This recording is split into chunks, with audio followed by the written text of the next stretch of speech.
myself Sandeep. I am a craniomaxillofacial surgeon and I've been working with the Inga Health Foundation for the last almost 15 years. So most of the part of my career I have spent here in Inga Foundation.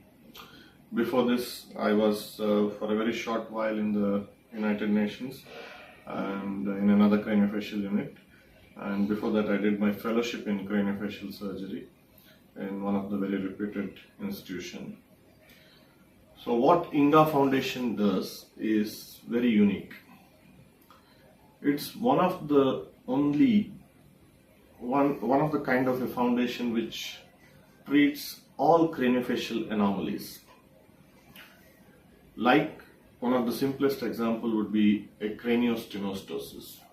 But then having said that, there is an entire spectrum of craniofacial anomalies that needs surgical care along with other treatments like speech therapy and orthodontics, and child psychology also is involved. Now as a surgeon I would speak more about the surgical care that we provide for these children born with facial and skull deformities. Now what is a craniofacial surgery? What is craniofacial surgery, or how do we call this as something which is very different from what a maxillofacial surgeon would be doing? Now if we take this skull model, now this is a skull model that is printed from one of our patients' CT scan. If we draw a line in between the orbits in the eye, everything above becomes craniofacial. So let's start from this particular patient. Now this is a skull model. As I told, this is printed from CT scan, using a CT scan of a child. Now in this child, because one of the cranial sutures, which are, when I say cranial suture, there are various cranial sutures present in the skull, which are the growth centers where the skull expands as the child's brain is growing in the first 2 years of development mainly. Now in this particular case, what has happened is one of those sutures is fused, and hence the growth of the skull has occurred in the opposite direction or perpendicular to the suture that is fused, and hence the shape of the skull is deformed. Now that is the aesthetic part or the cosmetic part of this problem. But then having said that, because of the pressure that is applied by the skull onto the brain, there could be certain other problems like raised intracranial pressure and certain developmental issues, and also sometimes it creates ocular hypertension. So vision issues, speech issues are some of the functional problems that we may see in these children.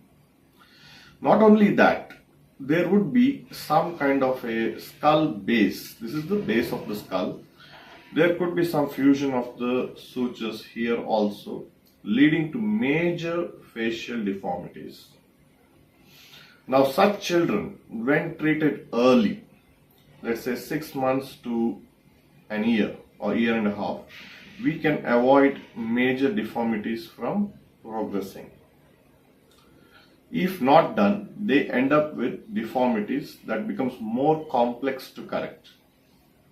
That's why in Inga Health Foundation, we take care of these children from birth till all surgeries are done, and when they become ready to be presentable in the public. I mean to say that when these children can be helped to come out of the social stigma that they face. For example, in this particular children, if we see another skull model, this is a patient of ours who has a Cruzen syndrome. Now, these children require multiple surgeries. As you can see in the skull model, this has been taken after the first surgery has been done, and the child has come for the second surgery. You can see that there are cuts that have been there, which has healed more or less. So the skull part of the surgery has been done. whereas the middle part, the mid-face part of the surgery is pending, and that's why we have made this 3D model and we use it for planning so that we can bring the mid-face forward in the next stage of surgery so that it accommodates the eyeball, also brings the mid-face forward, help in breathing, and aesthetically also the child will look more normal.